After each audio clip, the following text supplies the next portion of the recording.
Peux-tu braver et la mort et l'enfer? La force est en Christ, la force est en Christ. Retour aux fondamentaux de la foi en Jésus-Christ de Nazareth. Jésus d'un mot fait tomber tous les fers.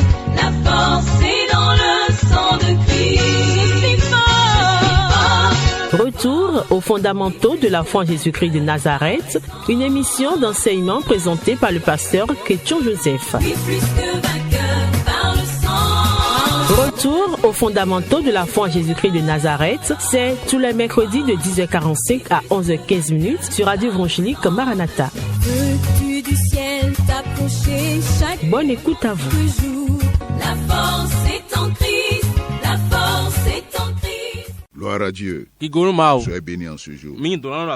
Soyez élevés en ce jour. Soyez illuminés en ce jour. Seigneur, ouvre vos esprits à la puissance de son Esprit Saint afin que vous soyez illuminés. Vous compreniez cette grande révélation. Jésus-Christ de Nazareth. Il est le Fils de Dieu. Il est le Fils unique venu du Père. Comme nous l'avons déjà dit, dans sa résurrection. Dans sa résurrection, il a donné, il a engendré beaucoup d'autres fils de Dieu. Dieu a produit en masse d'autres fils de Dieu. Avant sa résurrection, il est le Fils unique en son genre.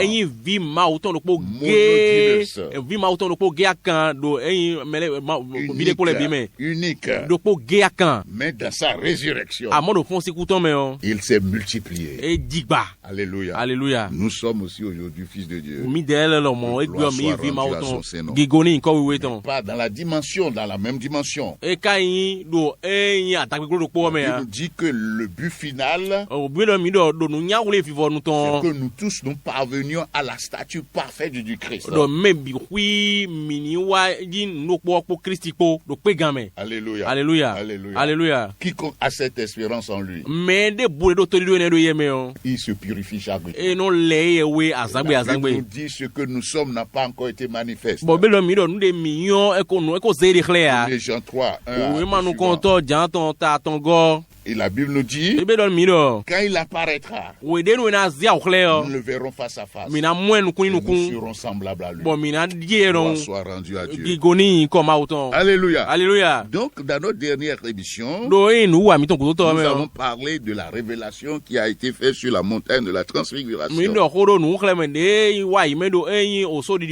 Alléluia. Alléluia. C'est bon de y revenir encore un peu. Je vais vous lire encore ces passages. La Bible dit, 6 jours après, Jésus prit avec lui Pierre, Jacques et Jean, son frère, et il les conduisit à l'écart sur une haute montagne. Il fut transfiguré devant eux. Son visage resplendit comme le soleil, et ses vêtements devinrent blancs comme la lumière. Verset 3. Et voici Moïse et Élie leur apparurent, s'entretenant avec lui. Verset 4. Pierre, prenant la parole, dit à Jésus, Seigneur, il est bon que nous soyons ici. Si tu le veux, je dresserai ici 3 tentes. Une pour toi, une pour Moïse et une pour Élie. Verset 5. Comme il parlait encore, une nuée lumineuse les couvrit.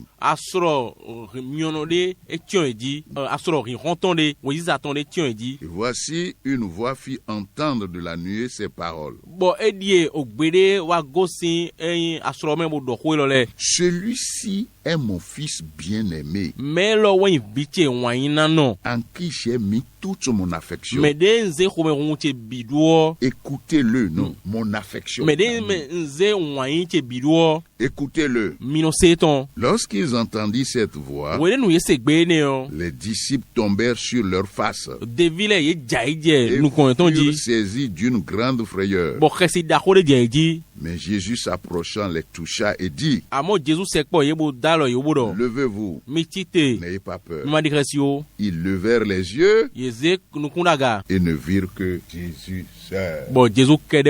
Alléluia. Alléluia. Et nous avions dit que le Père lui-même a attesté de diverses manières que Jésus est son Fils bien-aimé.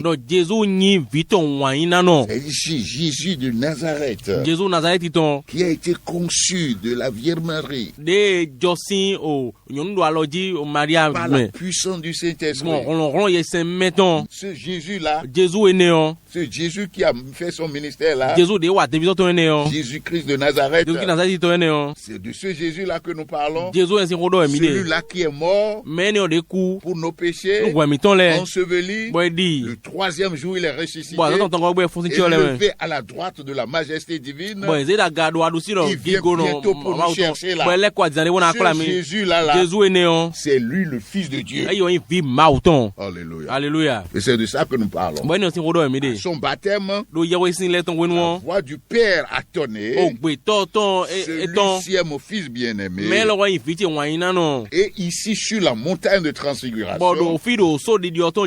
le Seigneur Jésus, dans cette posture extraordinaire,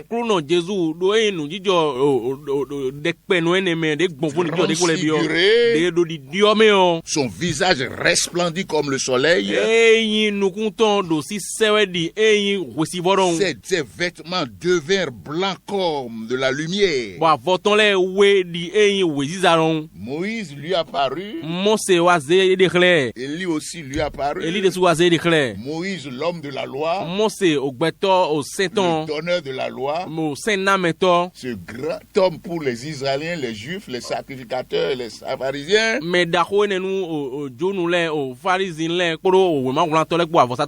que j'allais emprunter, dit que pour eux il était une principauté.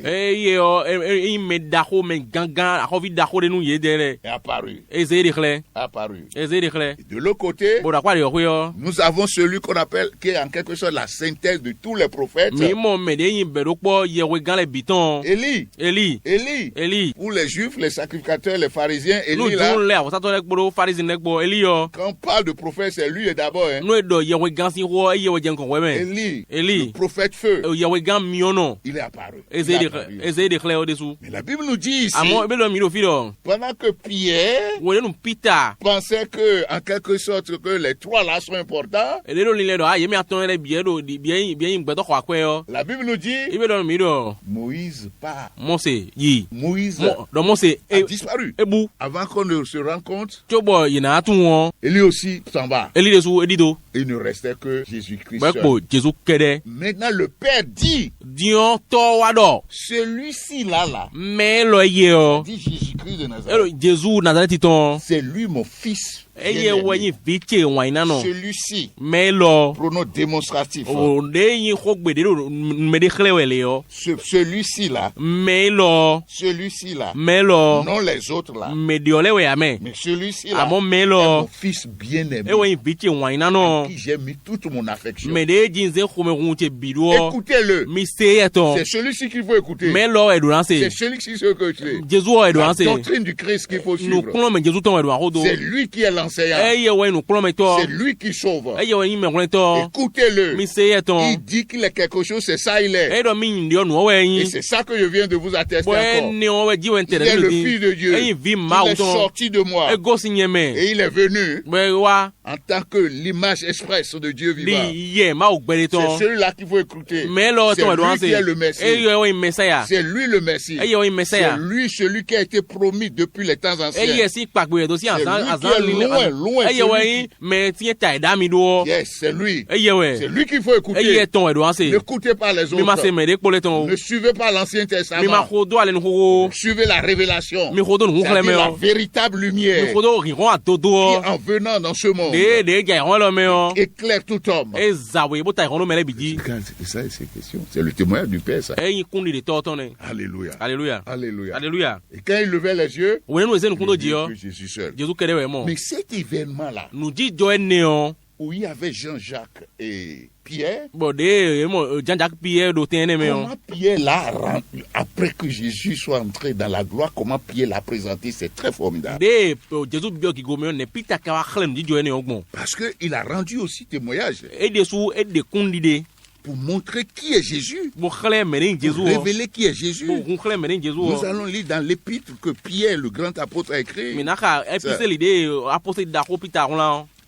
Dans 2 Pierre, chapitre 1, nous allons lire à partir du verset 16. Voici ce qu'il dit. Alléluia. Alléluia. Alléluia. Alléluia. Il dit, ce n'est pas en effet en suivant des fables habilement conçues. Habilement conçues. Que nous vous annonçons, que nous vous avons fait connaître la puissance et l'avènement de notre Seigneur Jésus-Christ.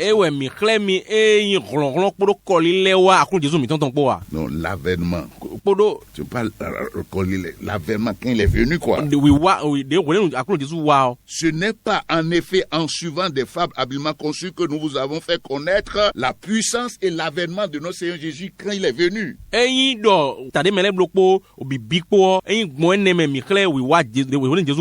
Ni sa puissance. Mais c'est comme ayant vu sa majesté de nos propres yeux. Nous avons vu sa majesté de nos propres yeux. Car il a reçu de Dieu le Père honneur et gloire. Quand la gloire magnifique lui fit entendre une voix qui disait, celui-ci est mon fils bien-aimé, à qui j'ai mis toute mon affection. Verset 18. Et nous avons entendu cette voix lorsque nous étions avec lui sur la sainte montagne. Alléluia. Alléluia. C'est Pierre qui parle ici. Après la résurrection, l'enlèvement de Jésus. Par la puissance du Saint-Esprit. Quand ils étaient sur la montagne de transfiguration, il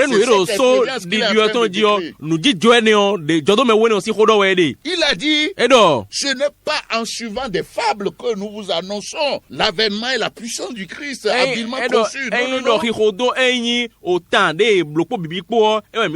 Avec l'intelligence ou mieux manipulation, ruse. C'est pas qu'avec ça que nous avons fait connaître la puissance de notre Seigneur Jésus-Christ.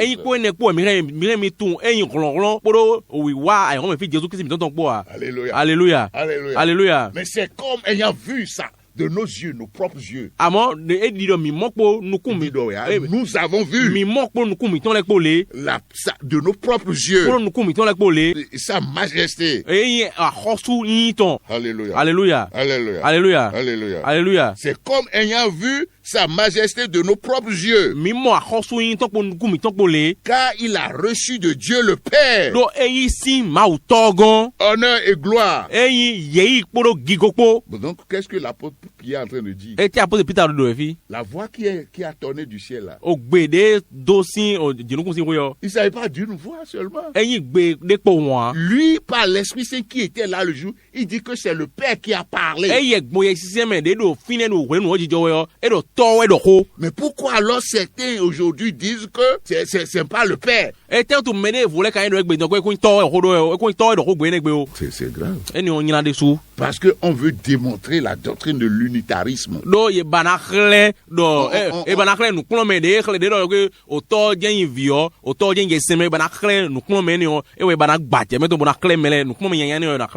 L'apôtre Pierre qui a expérimenté par l'Esprit Saint dit ici, il a reçu de Dieu le Père honneur et gloire. Quand la gloire magnifique lui fit entendre une voix qui disait: celui-ci est mon fils bien-aimé, en qui j'ai mis toute mon affection. Alléluia. Alléluia. Eux, ils n'ont pas confondu le père au fils. Non. Non. Gloire à Dieu. Et qui croit que le père et fils sont un, le père n'est pas le fils. Le fils n'est pas le père. Ils ne m'ont pas enseigné. Ils n'ont pas cru. Et il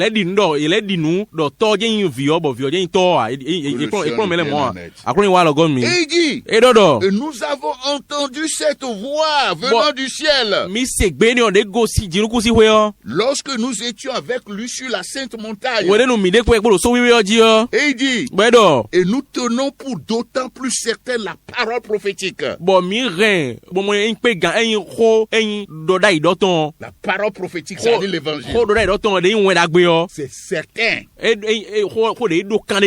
Alléluia. Alléluia. À laquelle vous faites bien de prêter attention. Comme à une lampe qui brille dans un lieu obscur. Jusqu'à ce que le jour vienne à apparaître. Et que l'étoile du matin se lève dans vos cœurs. Sachant d'abord vous-même qu'aucune prophétie de l'écriture ne peut être objet d'interprétation particulière.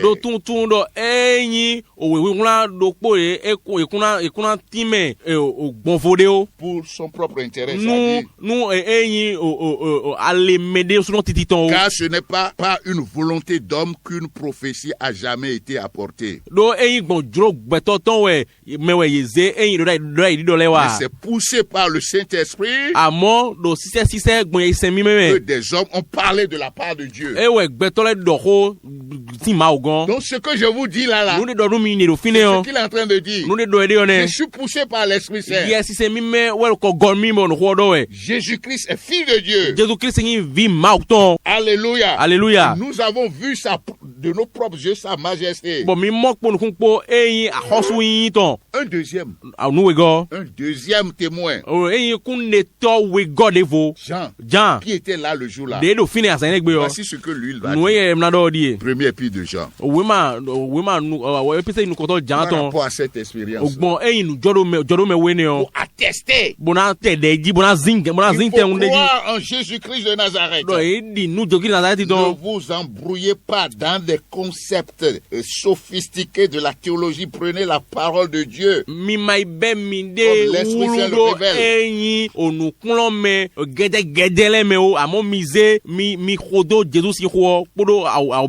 Dans la première épître de Jean, chapitre 1, du verset 1 au verset 4, nous lisons ceci. Il dit: ce qui était dès le commencement, ce que nous avons entendu, ce que nous avons vu, ce que nous avons contemplé, et que nos mains ont touché, concernant la parole de vie. Car la vie a été manifestée. Et nous l'avons vu. Et nous lui rendons témoignage.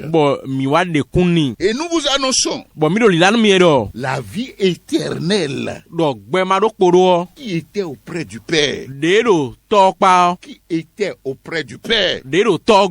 Et qui nous a été manifesté. Ce que nous avons entendu, vu, nous vous l'annonçons. À vous aussi, afin que vous aussi vous soyez en communion avec nous.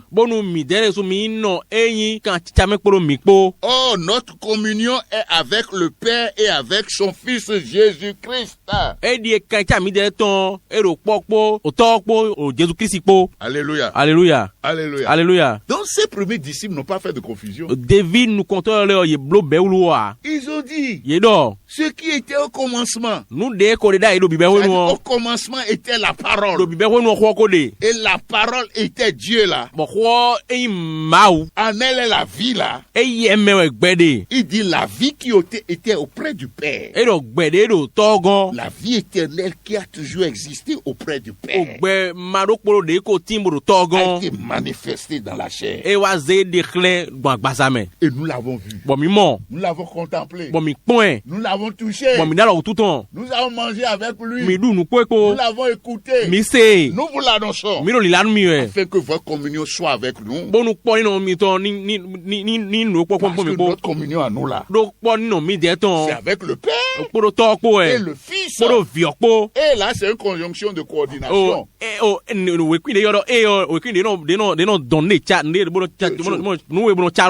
C'est ça. Donc le Père n'est pas le Fils. Le Fils n'est pas le Père. Le Père n'est pas le Fils. Mais ils sont un. Dieu, dans leur genre. Et à cause de la rédemption, il a pris la position du Fils. Le Seigneur nous vienne en aide. La Bible dit ici que Jean était sur la Sainte Montagne. Et c'est ce qu'il nous donne comme témoignage. Parlant de qui Jésus-Christ est. Fils de Dieu. Venant du Père. Existant dans le sein du Père de toute éternité. Dans l'éternité passée. Alléluia. Alléluia. Et la Bible dit, il est la vie. C'est lui qui donne la vie. Il met fin à la mort spirituelle, physique et la mort de l'âme. Il met fin à la séparation, l'esprit de l'homme avec l'esprit de Dieu, par son œuvre de rédemption, sa mort, son ensevelissement, sa résurrection. Celui-là, on l'a vu. Nous avons touché. Nous l'avons vu de nos propres yeux. On ne nous a pas parlé de lui. Nous avons vécu avec lui. La vie éternelle a été manifestée dans la chair. Et a marché sur cette terre. Nous l'avons vu. Nous l'avons contemplé. C'est celui-là que nous vous annonçons. C'est celui-là qu'il faut croire. C'est celui-là qu'il faut croire. Si vous ne croyez pas à ce que j'ai dit, vous allez mourir dans vos péchés. C'est ce qu'il a dit. Pourquoi? Croire au Fils de Dieu. C'est important. Le Fils n'est pas le Père, le Père n'est pas le Fils. Le Fils n'est pas l'Esprit Saint, le Saint-Esprit n'est pas le Fils. Le Père n'est pas l'Esprit Saint, l'Esprit Saint n'est pas le Père. C'est ce que la Bible nous révèle. Donc cette révélation est essentielle.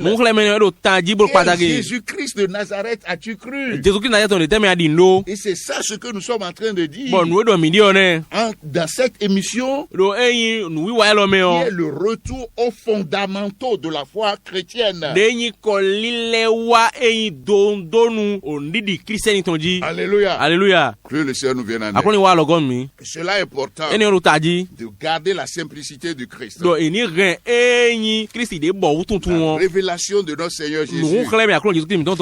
Car voici ce que l'apôtre nous dit ici. C'est ça que nous allons lire pour conclure. 2 Corinthiens, chapitre 11. Voici ce qu'il nous dit. Il dit, verset 2, car je suis jaloux de vous d'une jalousie de Dieu. Parce que je vous ai fiancé à un seul époux. Pour vous présenter à Christ comme une vierge pure. Pour vous présenter, pour vous donner à Jésus. Toutefois, de même que le serpent séduisit Ève par sa ruse, je crains que vos pensées ne se corrompent et ne se détournent de la simplicité à l'égard de Christ.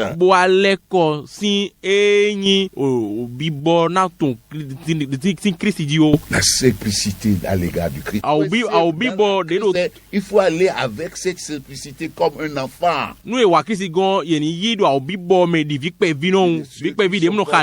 Les enfants qui hériteront le royaume. Verset 4. Car si quelqu'un vient vous prêcher un autre Jésus que celui que nous vous avons prêché,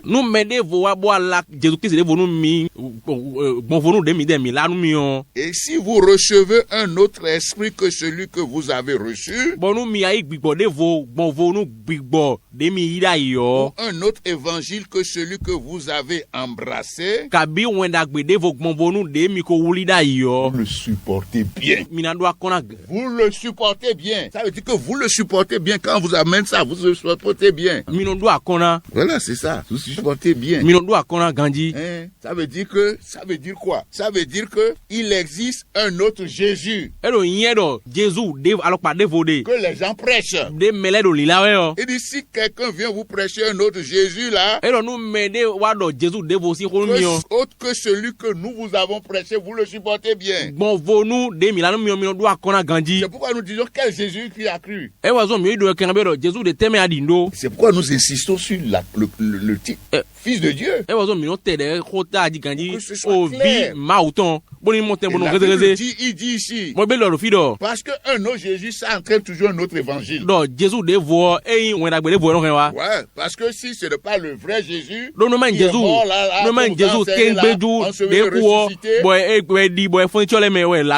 si ce n'est pas ce Jésus-là, nous sommes en train d'étudier là, le Fils de Dieu là, c'est un autre évangile. Et quand il y a un autre évangile, il y a un autre esprit.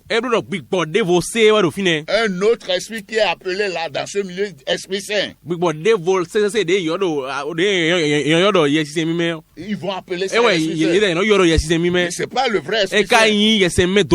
C'est pourquoi le travail que nous sommes en train de faire, prions que le Saint-Esprit vous éclaire. Que le Saint-Esprit nous éclaire. Que le Seigneur nous ouvre l'entendement. Et nous donne la connaissance véritable. La connaissance révélée de Jésus-Christ le véritable. Au travers des saintes écritures. Que Pierre, dont Pierre nous a parlé ici. Dont Jean nous a parlé. Dont le Père lui-même a attesté. Que le Père lui-même a attesté. Que les écritures saintes nous ont révélé. Et non une imagination. Et non un Jésus théologique. Que le Seigneur nous vienne à l'aide. Que la grâce de Dieu nous donne sa grâce. Que nous ayons la simplicité du Christ. N'abandonnons pas la simplicité du Christ. Au puissant de Dieu. Amen. Amen. Peux-tu braver et la mort et l'enfer? La force est en Christ. La force est en Christ. C'était l'émission Retour aux fondamentaux de la foi en Jésus-Christ de Nazareth. Jésus d'amour fait tomber tous les fers. La force est dans le sang de Christ. Je suis fort. Retour aux fondamentaux de la foi en Jésus-Christ de Nazareth, une émission d'enseignement présentée par le pasteur Ketcho Joseph. Retour aux fondamentaux de la foi en Jésus-Christ de Nazareth, tous les mercredis de 10h45 à 11h15. Contact du pasteur 53 53 03 84. 53 53 03 84. Que Dieu bénisse votre écoute. La force est en Christ.